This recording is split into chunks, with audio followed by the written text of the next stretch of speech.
Most picture the Tower of Babel as a single reckless spire punished by a lightning bolt from above. The truth is far stranger. What actually happened required a strike so surgical that no army, no earthquake, no fire could ever match it. This is the story they never told you. Roughly 120 years after the waters of the flood receded, in a wide alluvial plain, the Hebrew text calls Shinar, a coalition of clans began to gather along the twin rivers, now known as the Tigris and the Euphrates. The plain stretched for something close to 800 kilometers of soft black mud, richer than any farmland their fathers had ever seen, and it drew them like moths to a lantern. Genesis chapter 11 verse 2 says they migrated from the east and found the plain and settled there. That single verse hides a decision that changed the destiny of every nation still walking the earth today. They had been told to spread out. The command in Genesis chapter 9 verse 1 and again in verse 7 was direct and repeated twice for emphasis. Be fruitful, multiply, fill the earth. Fill it, not clump into one spot, not cluster in a single valley. Fill every corner of every continent. And they refused. You feel the weight of that refusal only when you understand what they were choosing instead. Their leader, according to Jewish and early Christian tradition, was a great-grandson of Noah named Nimrod, described in Genesis chapter 10 verse 8 as a mighty one in the earth and a mighty hunter before the Lord. The Hebrew phrasing is deliberately ambiguous. It can mean hunter of animals. It can also mean hunter of men. Ancient historians, including the Jewish writer Flavius Josephus in the 1st century of the Common Era, read it the second way. Nimrod was the first man to gather the scattered families of the post-flood world into a single centralized political power. And he did it by convincing them of a single terrifying idea. He told them the flood could return. If you had lived in that plain, you would have understood the pull of that argument in your bones. Every family had heard the accounts firsthand, passed down through only 2 or 3 generations. Grandparents who had watched Noah step from the ark were still alive when Nimrod began to preach. The trauma of the great water sat only 60 years or so behind them, close enough to touch. And Nimrod offered a solution, not repentance, not obedience, engineering. Build a tower so high that no flood could ever reach the top. Build a city so strong that no scattering could ever be forced upon them.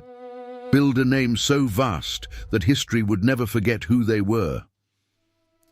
Genesis chapter 11 verse 4 records their exact words. Let us build ourselves a city and a tower with its top in the heavens, and let us make a name for ourselves, lest we be dispersed over the face of the whole earth. Notice the phrasing. Make a name, not honor the name of the God who had spared their line, their own name, their own memorial, their own defiance of the very command that had sent their fathers out of the ark. The scale of what they attempted is often underestimated. Modern archaeology in southern Iraq, at sites like Eridu, Uruk, and above all, Etemenanki in ancient Babylon, has recovered the physical remains of the ziggurat tradition that traces back to this exact period. The base of the largest ziggurats measured roughly 91 meters on each side, larger than a modern soccer stadium field, and rose in 7 stepped stages to a temple platform at the summit. The bricks were not stone. Genesis chapter 11 verse 3 notes the exact detail that has been confirmed by every archaeological dig in Mesopotamia for the last 150 years. They had brick for stone and bitumen for mortar. Southern Iraq has no natural stone quarries within 400 kilometers of the plain, but it has endless clay, and it has natural asphalt seeping from the ground near Hit and along the middle Euphrates. The builders adapted their technology to their geography, and it worked. Each brick weighed between 15 and 18 kilograms once fired. A single ziggurat could consume more than 17 million of them. To produce that many bricks required kilns burning day and night for 6 to 8 years before the tower itself could rise even one course. The reeds needed to fuel those kilns had to be harvested from marshlands more than 200 kilometers south, bundled, floated upriver, and stacked in mountains along the construction perimeter. The bitumen had to be heated in vats the size of small houses, poured layer by layer between courses of brick, and set before the sun of the Mesopotamian summer, which regularly climbed past 45 degrees Celsius, could crack the seams open. You imagine armies of workers. The reality was worse. Every family in the coalition was conscripted into rotating shifts. Men worked the kilns and hauled the bricks. Women mixed clay and shaped it in wooden molds. Children carried water and reed bundles. The workday began before dawn and ended after dusk, 6 days out of every 7 for years without meaningful interruption. Ancient records of similar projects in the same region describe workers losing between 4 and 7 kilograms of body weight in a single dry season, and death rates among brick haulers reaching 1 in every 20 over the course of a full construction cycle. The pyramid at Giza, built later and often taken as the benchmark of ancient scale, required about 20 years of continuous labor and cost, by conservative modern estimates, the lives of at least 4,000 of its workers. The tower at Shinar aimed higher, in every sense of the word. Months passed, then years, then in the traditions preserved by later Babylonian priests, decades, and the tower rose. You need to understand what watching that structure grow would have done to the human mind of the era. The plain of Shinar is flat, unbroken by hill or forest for hundreds of kilometers. From any point in the surrounding countryside, the ziggurat was visible from the moment it cleared the roofline of the city walls. Every farmer, every shepherd, every traveler entering the region saw it first. It became the reference point of the world. Traders measured their journeys by how many days it took to lose sight of it. Children were born knowing no horizon that did not include it. It was, in the most literal sense, the center of the earth. And that was the point. But there is a detail in the biblical text that most readers miss, and it changes everything about what happened next. Genesis chapter 11 verse 5 says that the Lord came down to see the city and the tower which the sons of men had built. Came down, not looked from heaven, came down. The Hebrew implies an inspection, a survey, a deliberate assessment. Whatever the tower represented in the mind of its builders as a challenge to the sky, God treated it as small enough to require descending in order to examine. Then comes the verse that has puzzled theologians for 2,000 years. Genesis chapter 11 verse 6, "And the Lord said, Behold, the people is one, and they have all one language, and this they begin to do, and now nothing will be restrained from them, which they have imagined to do." Read that again. Nothing will be restrained from them. Not the tower, nothing at all. Whatever they imagined, whatever they conceived, whatever they turned their unified minds toward. Unstoppable. The problem was never the height of the bricks. It was the unity of the intent. And here is where the surgical genius of the divine response becomes visible. God did not send fire. He did not send water. He did not send wind or plague or earthquake, though any of those would have leveled the tower in an afternoon and left the builders alive to try again. Destruction would have taught the wrong lesson. Destruction would have proven only that the tower had been built too weak, that the next generation needed to build it stronger, that the failure lay in the materials rather than the ambition. Destruction would have unified the builders further in shared grief and shared vengeance, and given them a martyr's monument to rebuild from. God chose something no army, no natural disaster, no plague could ever accomplish. He touched the neurology of language itself. The text is startlingly brief. Genesis chapter 11 verses 7 and 8. "Let us go down, and there confound their language, that they may not understand one another's speech. So the Lord scattered them abroad from thence upon the face of all the earth, and they left off to build the city. That is all we are given. 2 verses to describe the moment that produced every nation, every culture, every literature, every borderline on every map you have ever seen. Imagine you are standing on the scaffolding, roughly 70 meters above the plain, on a Tuesday afternoon in what the ancient calendars would later record as the era of the Great Migrations. You have been working this level for 11 months. The man beside you is your brother-in-law. The foreman below you is your uncle. You have known every voice on this crew for as long as you can remember. You call for a brick, and the sound that leaves your mouth is not the sound that leaves your mouth every other day of your life. Your brother-in-law stares at you. His face does not register comprehension. He speaks back, and his voice makes noises you have never heard before. Noises that carry rhythm and cadence, but no meaning at all. Your uncle shouts up from below, and his shout is a stranger's shout. You look around the scaffolding and see the same expression forming on every face, on every level of the tower. A slow, horrified recognition that the invisible thread that made a city out of a crowd has just been cut. Silence, then panic. Within hours, the tower emptied. Within days, entire neighborhoods packed and moved because the family 2 doors down could no longer be understood at the well. Within weeks, the coalition that had bound the sons of Noah into a single project began to fracture along linguistic lines that no one had chosen and no one could reverse. Families that had shared meals for generations discovered they could no longer share instructions. Marriages that had crossed clan boundaries suddenly required interpreters who did not yet exist. Contracts became unenforceable. Debts became unpayable.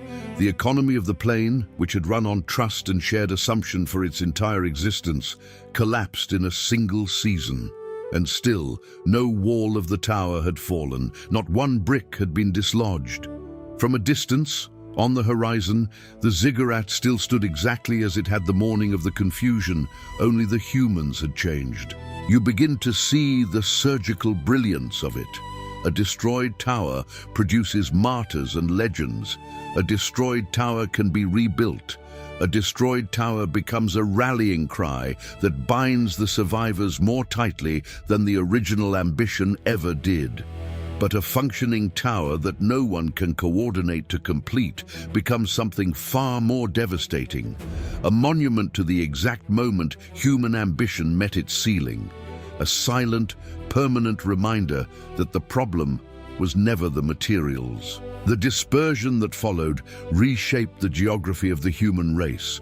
Genesis chapter 10, often called the Table of Nations, lists 70 family lines that emerged from the sons of Noah, and modern linguists have found the number startlingly consistent with the deep proto-language families still identifiable in comparative philology. Indo-European, Afro-Asiatic, Dravidian, Sino-Tibetan, Uralic, Niger-Congo, Austronesian and the rest all trace back to root branches that appear in the historical record at roughly the same era, spreading outward from the Middle East in a pattern that radiates almost exactly from the region between the Tigris and the Euphrates.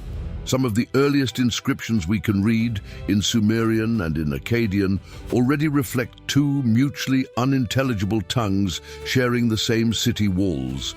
Exactly what one would expect if the biblical account is describing a real event rather than a myth invented later. The clans moved because they had no other choice. Groups that shared the new language stayed together and traveled together because coordination required shared speech, and shared speech was now the only currency of survival. Some walked north into the Caucasus and eventually into the endless grasslands of Central Asia.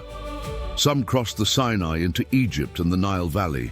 Some pushed south through the Arabian Peninsula and later into the Horn of Africa. Some followed the Fertile Crescent up into Anatolia and eventually into Europe. Some turned east into the Iranian Plateau and beyond, into the Indus Valley, and after long centuries, as far as the Pacific coast and across the island chains of the Southern Ocean. None of them chose their destinations by strategy. They chose them because their language pointed them there. The cost was staggering. Estimates from ancient Near Eastern demography suggest that the coalition at Shinar may have numbered between 20 and 30,000 adults at the moment of the confusion, with perhaps 50 to 70,000 souls total once you counted children and the elderly. Within 2 generations, the same population had scattered across an area exceeding 6,000 kilometers in every direction, in groups of a few hundred to a few thousand each, most of whom would never see the ancestral plane again. Families were divided in the streets.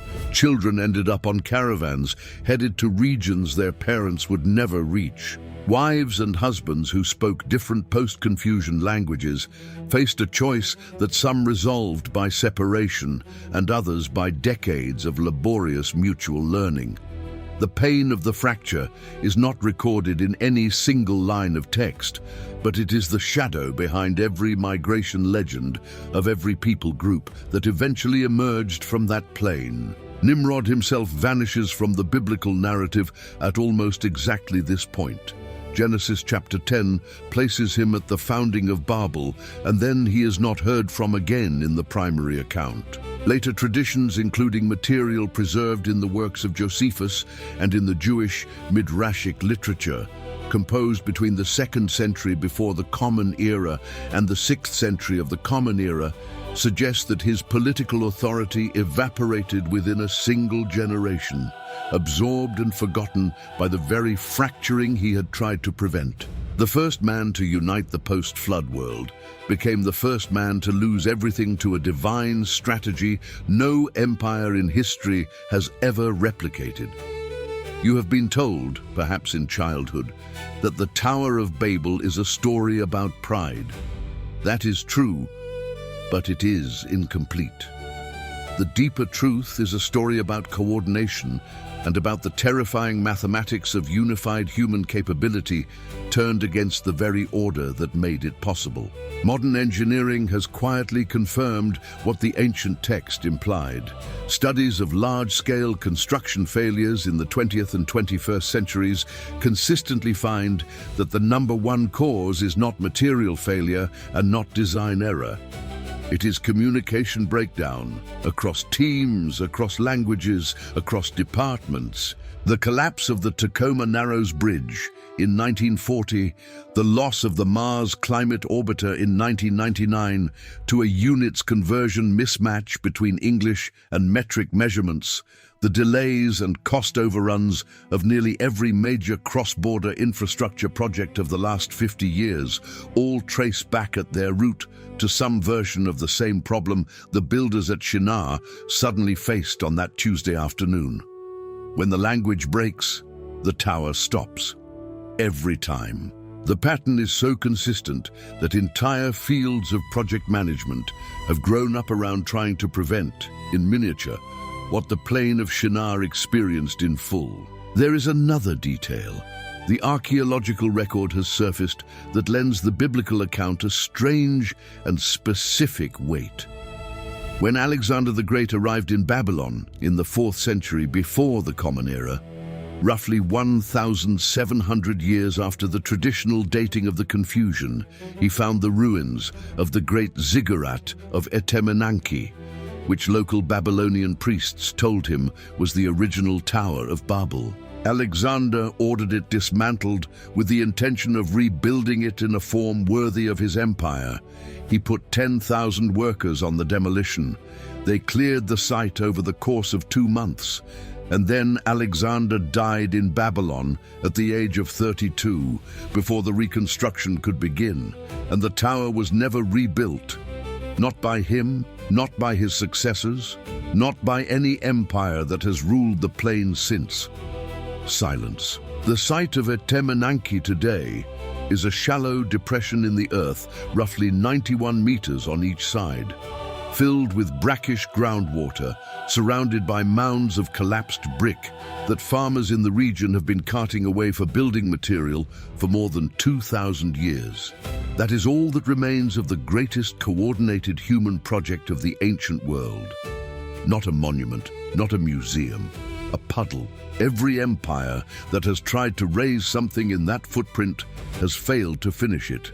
from the Neo-Babylonians to the Seleucids to the Parthians to the modern archaeological expeditions that have only ever managed to map and preserve, never to rebuild. And yet, the confusion at Babel produced something that no destruction ever could have. It produced the diversity of the human race. Every language you have ever heard, every song sung in a tongue you cannot understand, every alphabet that runs left to right or right to left or top to bottom, every proverb and lullaby and epic in every corner of the world, all descend from that single fracture in the plain of Shinar.